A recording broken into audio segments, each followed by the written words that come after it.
the first thing I say to people when I introduce myself to them in a performance situation is that I'm a human, and it's likely that I'm going to make some mistakes. Culture isn't a document. It's not a set of rules. Culture is what we live, right? It's the environment we live in. So, Gary Anderson, welcome to the podcast. My first question is, how do you define success in sport? Well, first of all, thank you very much for having me on this podcast. I'm delighted to be here. And, in my aging years now, I just want to make sure that I impart some of my um, things that I've encountered so that if someone comes up against something that I've encountered, that they can see how I've dealt with it. But how defining success in sport, I think what you have to look at is what were the objectives at the start of the journey. Why did you do this to start with? And once you define why you did it and what you wanted that outcome to be, then I think you can map against that.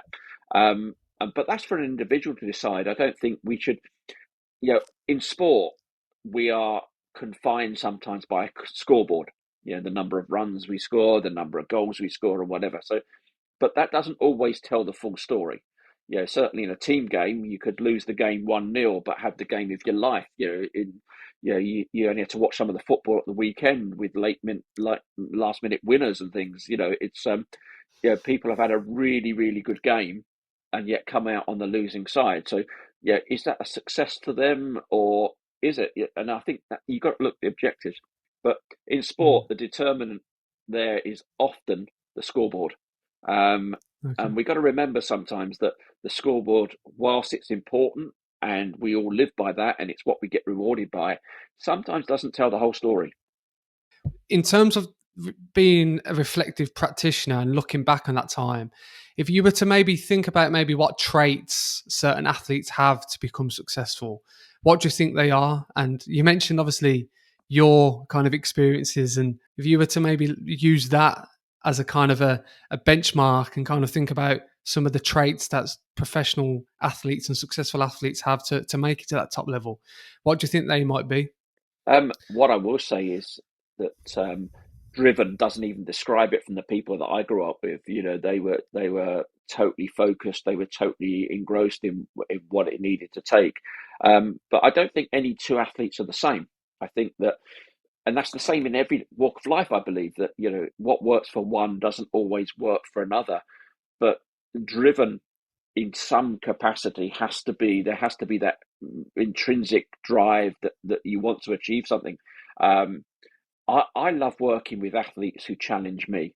And I think that an athlete who's inquisitive would challenge me as a coach and ask lots of questions. At the time, you might get a bit peed off with it, with athletes always asking questions, but I see that as a positive because they want to learn, as long as they're asking the questions in the right way and for the right reasons.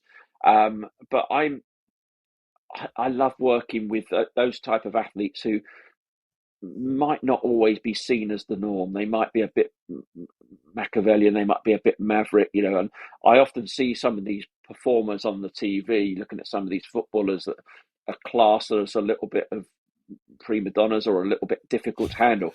I love that. I love that type of athlete. And once you get under the skin of that type of person, you see where that drive comes from. And I think when you look at some of the things that these athletes do, they wouldn't do it unless there was a purpose for them doing it. And I think the trait that I would look for an athlete that I would think would be successful is that inquisitive nature, and finding a way of making it work for themselves. So you mentioned kind of getting under the skin of a maverick athlete and kind of working with athletes that challenge you. What strategies do you use to get the best out of those individuals? Is there any techniques or any processes that you use within your practice that enables you to kind of build a relationship and also kind of get the best out of those different types of personalities that you might have within certain sports? Yes, at the time, some of the personalities, you think, what the hell am I trying to do here? It's you're trying to break through that tough exterior. But I think finding out what actually they want from their life in sport, and empathy is a big thing. I've never met anybody in my whole life who hasn't responded to genuine empathy. I think if you are genuinely empathetic and care about that person, and there's that saying that people don't know how much you know, don't care how much you know until they know how much you care. And I think that's important. It's showing empathy to that person, and making sure that you go out of your way to try and understand. And most of the time in sport, we don't experience that high that we all crave, because there's a process we have to go through. And I learned very early on in my coaching career, was that asking an athlete, is there anything you can do for them, win or lose, whether they've won, whether they've lost, or whatever, is yeah, it's their result. It's the athlete's result. As a coach or a performance professional, it's not my result; it's the athlete's result. But finding out in an empathetic way, is there anything I can do for that athlete, was really important for me, in order that I can get that athlete's trust, and that athlete then could allow me to help them. And some of the athletes we talk about, the difficult ones, that's hard, because they don't, they're not people that are easily trusting of others. So I think that's very important. But genuine empathy, I think, is the key. Do you think that's where maybe the problems lie around, especially kind of well-being and mental state, is that we always focus on being there when bad things happen rather than kind of being there as kind of the whole process? The reason I say that is sometimes athletes need support during the process when things are going well and things are going successfully, in terms of maybe just having a bit more of an holistic approach towards that outlook, if that makes sense. Yeah, I think that's very important. That I'm a big journaler. I document lots of things. I do it now because my mind sometimes doesn't remember everything that I should, so I have to write it down. But it's important that whatever we're doing, whether it's successful or not successful, that we document it, and we have it there as a reference point, because we might want to revisit it and find out why it didn't work. But most importantly, we want to find out why it did work. There's this philosophy that I have, and it's a phrase that's used a lot, of what it takes to win, and it's understanding the sport and the process that you're currently working in, and what does it really take to win. Um, I learned this a lot, working when I did in bobsleigh. I worked in bobsleigh for a number of years. Got medal success at Olympic Games, and we worked with an organisation called McLaren, the Formula One outfit, and they designed one of our sleds, one of our bobsleighs, and we got taken round their centre at Woking, and we got introduced to the gardener outside, and the person that was working with me from McLaren said, "Go and ask him what his job is." What do you mean, ask him what his job is? He cuts the grass, doesn't he? He cuts the flowers. He says, "No, go and ask him what his job is." And I went and asked him, look, I've been asked to ask you, what's your job? And he said, to make McLaren cars win Formula One races. And I went, no, you're a gardener. He said, yeah, if I have these gardens looking right and pristine, the people that come on site here that make these cars go faster feel good about themselves. So my job is to make McLaren cars go fast by doing my gardens. And that really resonated with me, about what it takes to win, and to understand exactly what your role is within that team. Does that kind of relate to the culture of an organization then, Gary, in terms of kind of making everyone feel part of it? Everyone's together, everyone's involved, whether it's the gardener, whether it's the kit man, or, Mm. people working in the canteen. Is that kind of approach from a leadership position very much that, in terms of making sure that everyone feels valued, everyone collaborates in their own sense to kind of support that process? Yeah, I think that's it. It's really important that people understand their roles and their responsibilities, but they're also given the authority to do things that could influence an outcome in those roles. It's no good putting that gardener in at McLaren and telling him what flowers to plant. That's his job. It shouldn't be anybody else's job other than the gardener. So he should have the authority to plant what flowers he wants, in order to make that cultural environment the best cultural environment he can be. And that's a big thing for me. Is culture isn't a document. It's not a set of rules. Culture is what we live. Right? It's the environment we live in. And the best cultures, and I've experienced really bad culture, experienced really good culture. And it's taken me to my mid 60s to realize what the difference is. Okay. Because you get so wrapped up in it that you sometimes don't see the culture that you're actually working in.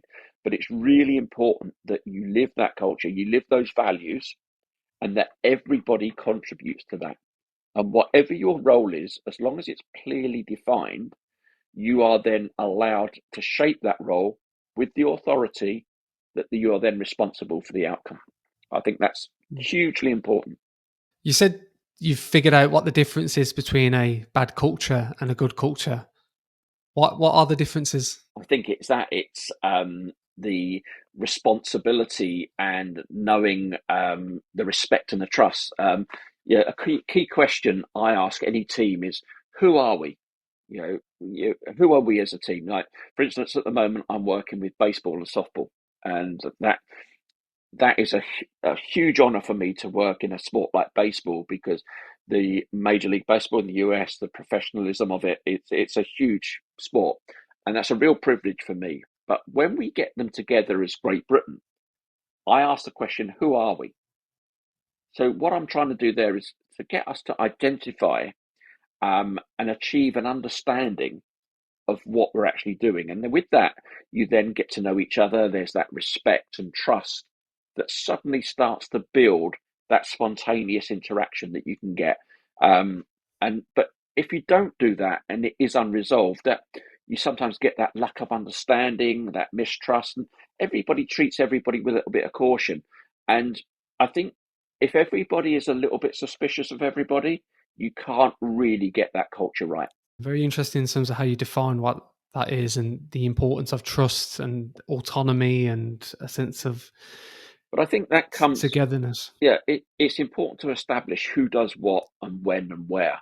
Um, and when that's clear, the team will operate within their identified role. And the responsibilities then are shared and understood. And I would then know, if I didn't do my job correctly, what impact that would have on the person next to me. And similarly, he would understand, or she would understand, what impact it has. And I if we don't understand what each other do, yeah, we as humans, we're really good at picking holes in what other people do, and having a little bit of resentment, a little bit of misguided competition amongst ourselves. And you know what? When it gets like that, people get very apathetic. And when you get apathy in the culture, that's when it's hard for the people that are trying to develop and lead that culture to bring that back. So I think the clearly defined roles and responsibilities are what leads to that respect and trust. So how do we build relationships? What kind of things do we try to imply if we are going into an organization, or there might be people listening to this in other disciplines, maybe business, maybe education, where they're trying to build strong relationships up with colleagues and staff members and build a rapport. Is there anything that you think is valuable within that process? I think, you know, asking and defining the question of what we're trying to do here, why are we doing this, and if you don't know why you're doing it, I think it's going to be very difficult then to build anything on top of that. And if if you then do that and you get mutual accountability, individuals, we don't like being singled out unless we've done well. We like being singled out if we've done well. If we've screwed up, we don't like being singled out. Okay, so developing that mutual accountability with the team is important, so that if someone does mess up, then others are there to pick them up and cover for them, because tomorrow it might be the other way around. So I think that mutual accountability is what makes that great teamwork and builds that culture. But if only half the team buy into that, you're never going to get that right. And you start getting that resentment, and once you get that sort of uh, embedded in a culture, it's really difficult to recover that. Um, so I think that it's really important there's an understanding of what everybody does, um, and the difficulties that we all face in the jobs that we do, because None of this is easy. If it was easy, we wouldn't be doing it. None of it is easy. Okay. But what we must remember is how lucky we are to be doing it. Have you ever been in situations where there has been a misunderstanding? So you mentioned the term philosophy and a sense of why we're doing it and how we do it.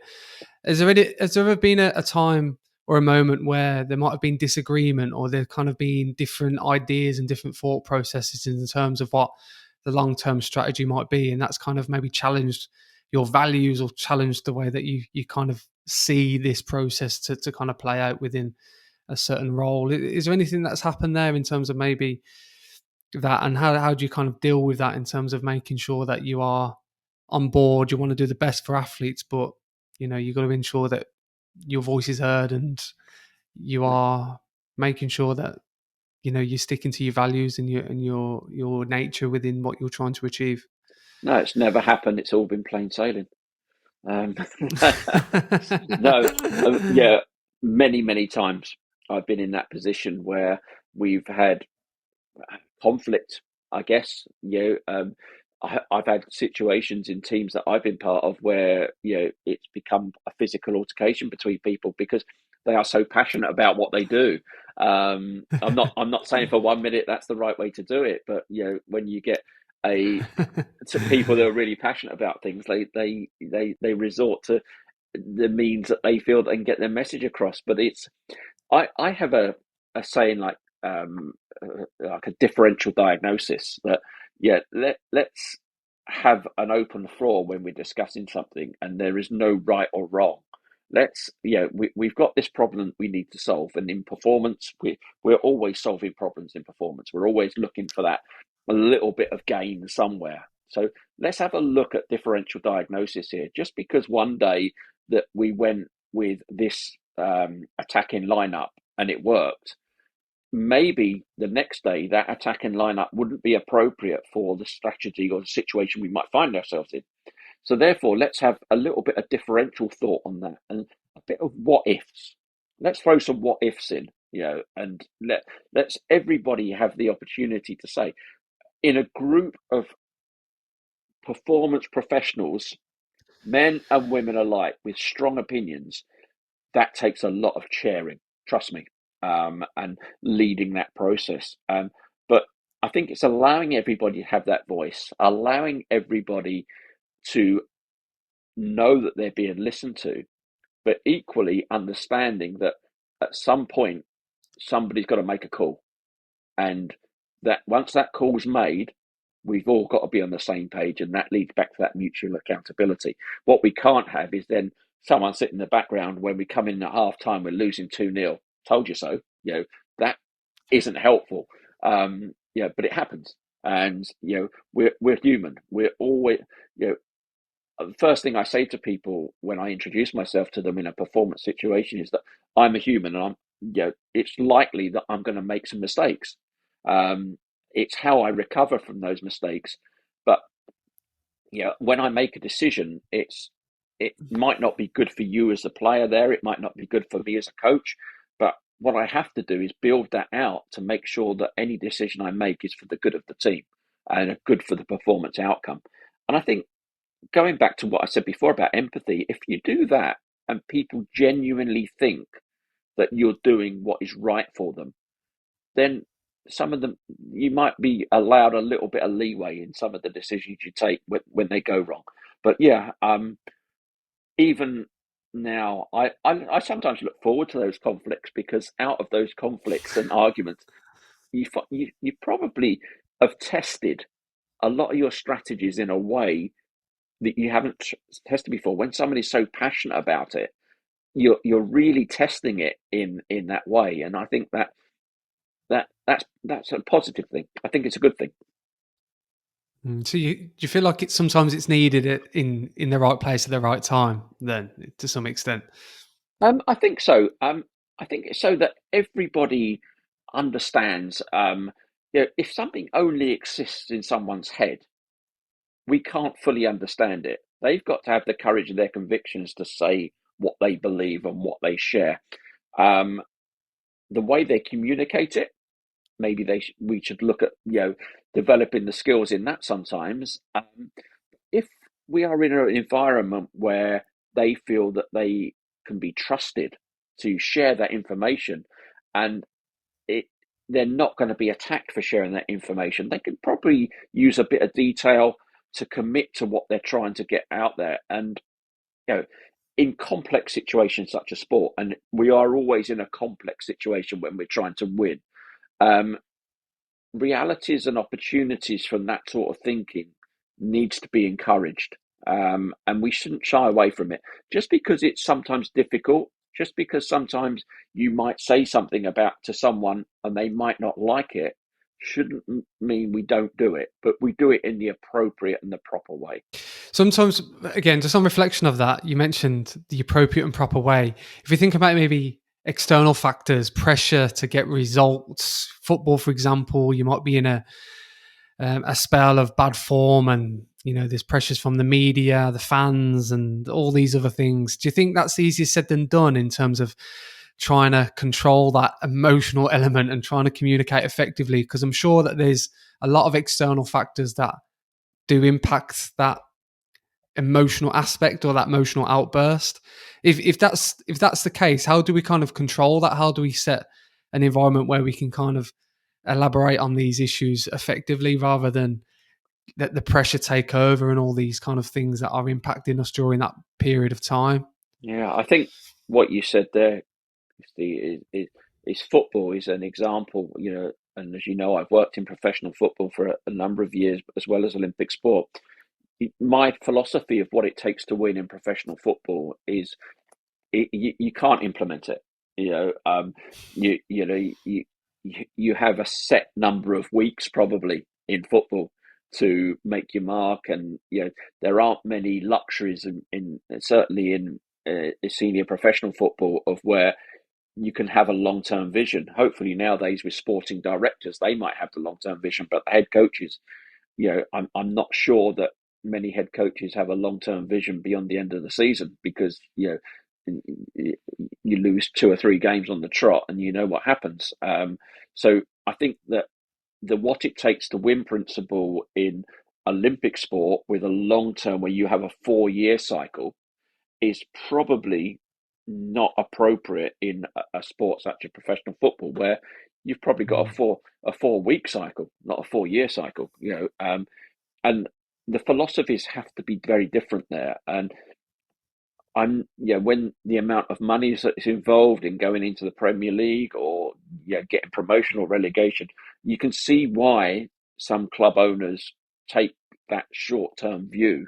But I'm hoping that with the advent of more and more sporting directors coming into professional football, that they take a longer term view, because I think that if it's given time, it would work. But in terms of where things like that have been tested, it it's that work ethic and culture, that living that culture, which I think sometimes in football it's difficult to be able to do that. I'm trying to say it that I'm not saying it's wrong. It's just very very different. I think Hmm.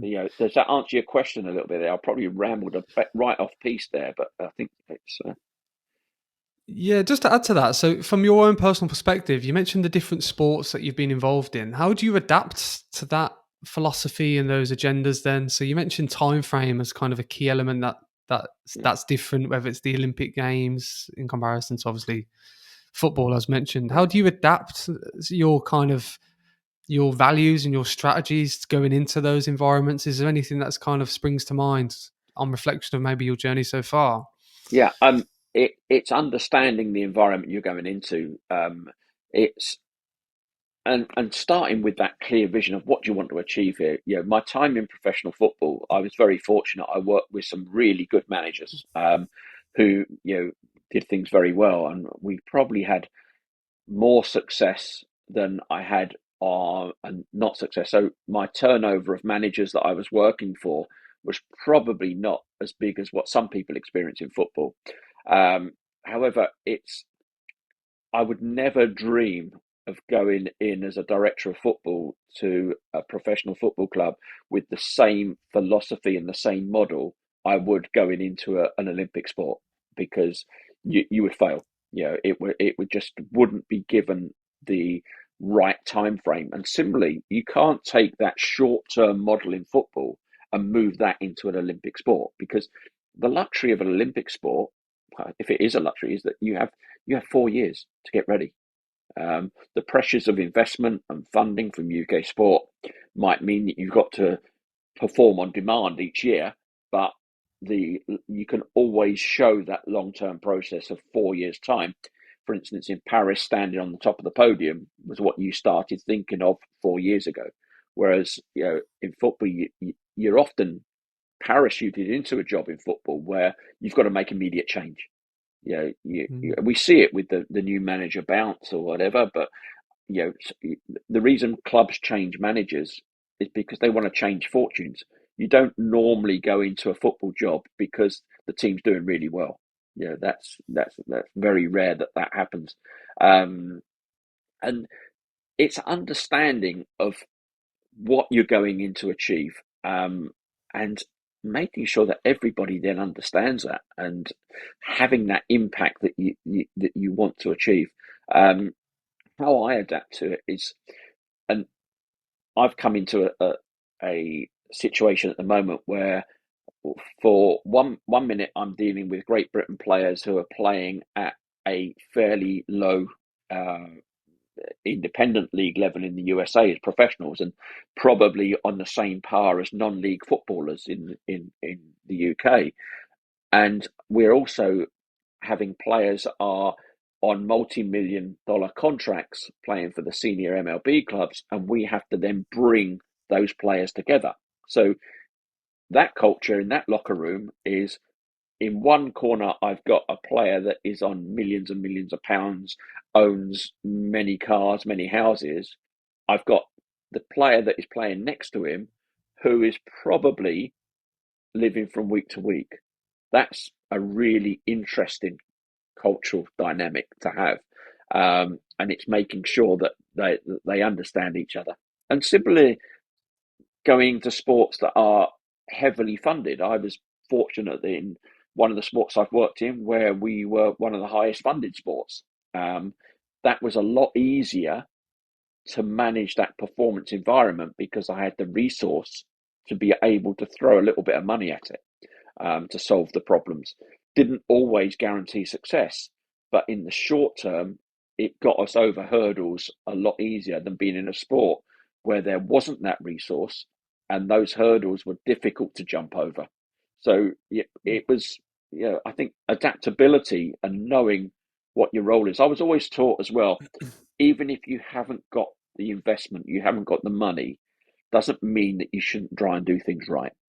You should always try and do things right, but within the capabilities and the investment that you have available. Yeah, you mentioned obviously the Olympics, and we kind of use this as a bit of a case study. I can imagine that period of 4 years, and that's everything the mindset is on in terms of trying to compete at that very elite peak level, um, at the Olympic Games or the Paralympic Games. Um, I'm intrigued to kind of figure out the transition after that, and what you do to support maybe athletes after that kind of high or even low, because obviously the focus has been on that for such a long period of time, and when you get there, it's kind of make or break in terms of performance. The ruthless nature of it sees very successful people may see people not achieve what they set out to achieve, and then there's that transition of, okay, it's finished, and what next? Do I compete again or do I retire? Can you elaborate a little bit on that process and what you do to support athletes within that? It, yeah, what you've picked up on there, Christy, is a really big thing for me. 1 minute you're in a stadium packed at the closing ceremony, 70,000 people at the closing ceremony. You're celebrating your medal, you're commiserating because you didn't get your medal, and the next day it's all over. You're back in the UK. It's raining. Um, you have to you have to buy your drinks, whereas you've lived in an Olympic Village for 3 weeks where you've not had to pay for a single thing. Your Coca Cola, you just went and helped yourself. You go into the shop here and you're suddenly staggered because someone's asking you to pay for it. Um, it's it's a real difficult situation, and that don't get me wrong here. We are all privileged to work in high performance sport. It's a real privilege to do so, but the pressures of being in that environment are huge, and they must not be underestimated in any particular way. And everybody that's in that, they're human, and probably more vulnerable than lots of people who aren't in that environment. So one minute they're on that stage of performance, and the next minute they're back where that's it, it's gone. What next? And it's really, really important that they are supported through that. And fortunately, now I think in the UK we've got good support structures around that, but there are still people. You saw it today on the news with Adam Peaty about talking about his return to training for Paris Olympic Games and how a gold medal won't solve the problem that he has. That's a very real thing. It's an extremely real thing, and I think that we have to be mindful of that, and make sure that support network is in there for the athletes that are working in that. But equally, we're very lucky to do what we do. We really are lucky, to experience those highs and lows. And what I've done over the years I've worked it out that it pretty much evens itself out. You have those massive highs where you've won a medal, you've won the league or whatever, and then there's other years where you've got relegated, you've not performed where you wanted. But do you know what? Over my years, and it's 45 years I've been involved in sport now, is they've evened themselves out. You could probably draw a line, and it's a fairly medium line. Yeah. But I wouldn't change any of those highs. Change some of the lows, but then I wouldn't have appreciated the highs as much. You said the pressure on athletes to perform at that elite level, or that competition, or whatever sport that they play. There might be certain events that happen during a season or a year. What things do you do to kind of relax athletes or relax teams in terms of those pressured environments? There might be media, there might be expectation, there might be factors around, maybe internally in terms of them wanting to achieve certain things. What do you do as a kind of an organization or a practitioner to kind of support those athletes? You mentioned having the right support network, but what would that entail? What would that look like within that process? Well, first of all, I think we try and get across the message, and certainly the psychologist that works with me gets across the message to me that pressure is a bit of a privilege. If you didn't have that pressure on you, that probably means you're not going to win because no one expects you to. So having that pressure is because you're pretty good at what you do, all right, and people are expecting you to win. So embrace it a little bit. We all know that if the pressure gets too overbearing, it can have a detrimental effect on the outcome. But let's try and embrace that a little bit and understand why we're feeling that pressure. Because the fact that we've got that pressure is probably we're pretty good at what we're doing, and we probably should win this. So let's understand what that pressure really means. Obviously, some people can cope with it better than others. If people are new to it, then they probably don't have the experiences to draw upon to be able to do that. So that's where having a good support network of psychologists, good coaches around people that can support that person to explain to them that the feelings you're having are normal. These are normal feelings. It's not people that have gone before you have felt exactly how you're feeling now. Okay, and if we would be more concerned if you weren't feeling this way, right? That you didn't feel that pressure, but then understanding what your job is, how are we going to execute this, all right? And we all know that an athlete and a coach is probably going to react emotionally in a lot of circumstances. Whereas my job as a performance director or as a head coach or whatever is to probably try and bring that logical element into it of, you know, we've done all this in training, we've done all this, this is how we do it. We know that by our what it takes to win policy, that if we do it this way, the likely outcome is we're going to achieve this. And it's my job to bring that logic in. And let all the emotion come out on the podium. Let all the emotion come out if you need to cry because we've lost. Okay. That's the time for emotion.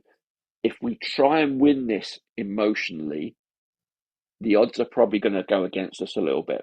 So it's bringing that support into to the athletes that the reason we do it like this, and then provide them with all the evidence of why we do that. I'm not saying that on the start line we bring the book out and say, look, this is everything we've done, but over the period of time, we reassure people by this is the evidence that we've got, that we know if we execute in this way, the likelihood is this is going to be the outcome, right? And then hopefully that with embracing that pressure, which is a privilege, then goes on to lead to an outstanding performance. But afterwards, creating that space to allow that decompression and any strategic intervention by a psych or by a coach or by a support network is needed. Make sure that we create that space for those interventions to then go in and do their job. If you don't create that space afterwards for those interventions are not going to be as effective as what we probably need them to be. What are you like during this process, Gary? Do you get nervous? Do you feel pressure? Obviously, the focus has been on athletes, but what are your emotions like during these processes or phases of competition? I'm the worst. I'm terrible. I'm the most. People. I have a saying that it was given to me by a psychologist that worked with me because I was always the most emotive person there. I was the person that used to throw things around. I used to smash dressing rooms. I used to bang tables, and I was that type of coach. I learned quite quickly that was a bit of a show, and you only impressed the youngsters in there because they used to like GA losing his temper and throwing stuff around, but it wasn't very effective. So I was taught this phrase of helicopter, that in the most pressured performance environment, even the most seasoned athlete is probably looking for leadership somewhere. They're looking for that calming influence. And if they see the person that's head of delegation or the performance director flying around, not knowing what he's doing, smashing teacups and doing things like that, they are probably going to act in that way as well, because they think, he's doing it, must be the way to do it. Whereas if they see me as that calming influence that is taking it in my stride a little bit, then they might think, wow, that's good. We're calm here. It's under control. I can go about and execute my performance. But trust me, I can do that, but it's an act. Inside, I'm wanting to fight the referee. I'm trying to fight the fourth official on the touchline. I'm about to throw, a tantrum. So inside of me, that's all that's going on.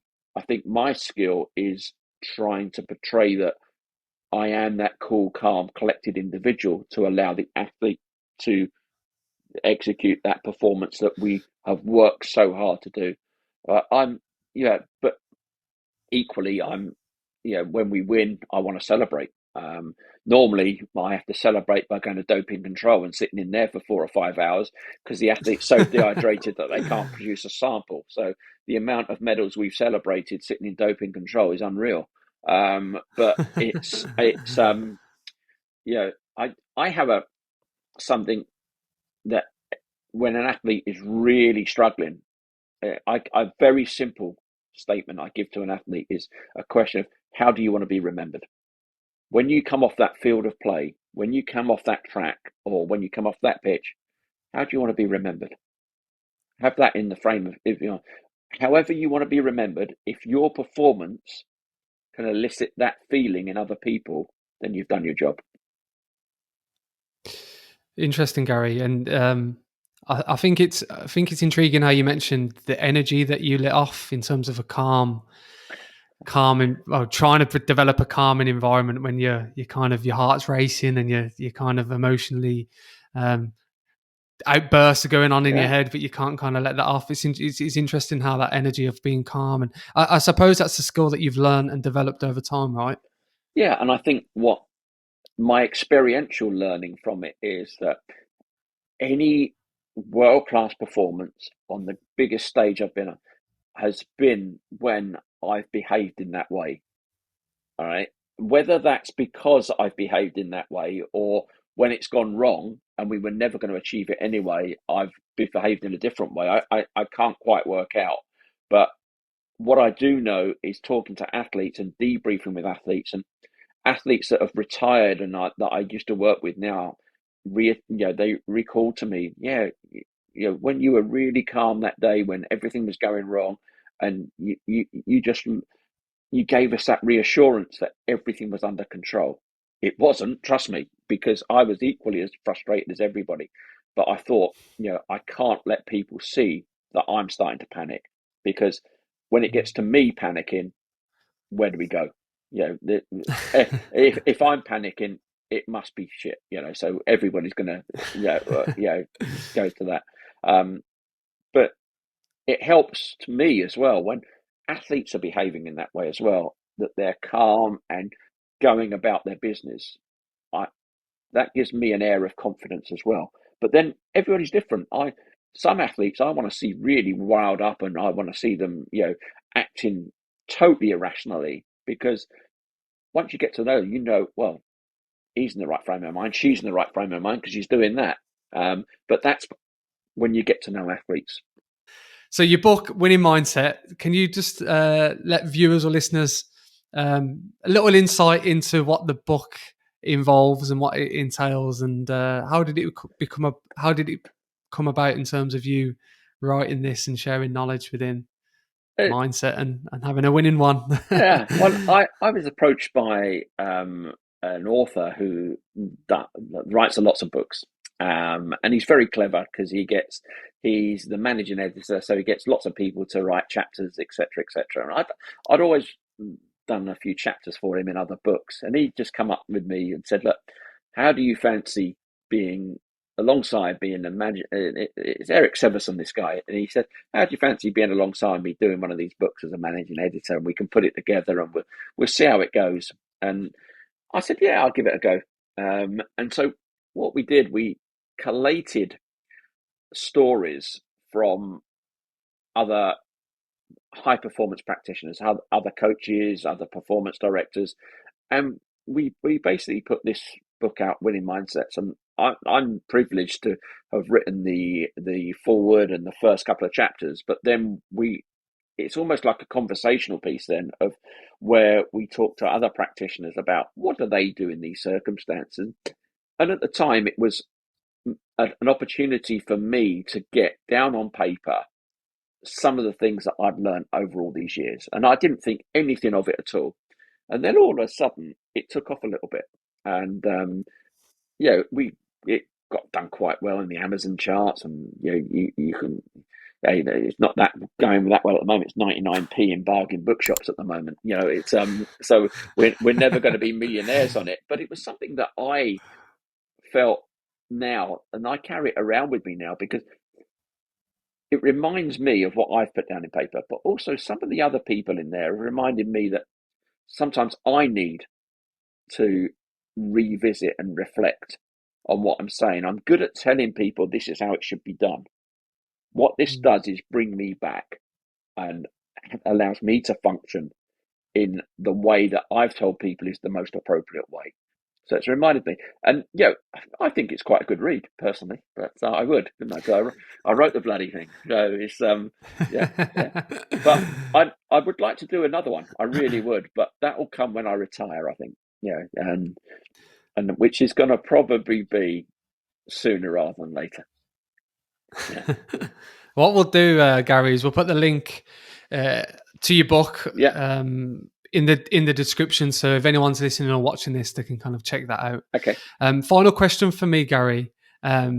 what I tend to do with my guests is I either get them to look back or look forward. But I think we've kind of talked about some of the things that have happened in the past. And you mentioned retirement and where you might want to kind of leave a legacy. And it kind of comes back to your point in terms of what you said to an athlete. And I'm going to ask you the same question in terms of how would you like to be remembered in the area of sports performance? Ah, that I ask that question a lot to people, and I've never ever had it asked of me. You're the first person that's had it. That um, yeah, I've had a couple of retirements already and come back from them. So I'd like to be remembered as someone that facilitated, people's performance, and they look back and think, yeah, GA was one of the people that I look up to and do that. I don't do this for that. But I'd like to think that my legacy is that I I'd like to leave any job I went into in a better place than when I joined it. I know I can't go back and do some of those jobs again, and I probably didn't leave it in as good a place as what I found it.